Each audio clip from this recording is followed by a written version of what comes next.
Ada for no longer being close to my daughter after she ignored her mother when she was very ill.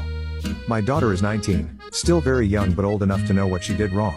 5 years ago, my wife, her biological mother, began to exhibit very strange behavior. She would say weird things, make impulsive decisions, and act strange. She and my daughter would clash often. Now my daughter always was a daddy's girl, but she was still close with her mother. I honestly thought my wife was going through a midlife crisis and dealing with the pressures of working while raising a teen, and we had a come to Jesus talk.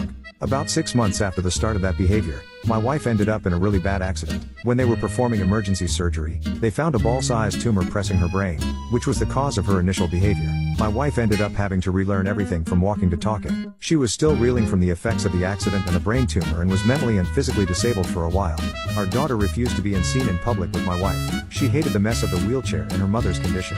She would also just ignore her mother and speak to me all the time, sometimes even about her. She saw my wife as a burden and would complain to people, to the point where the school called me.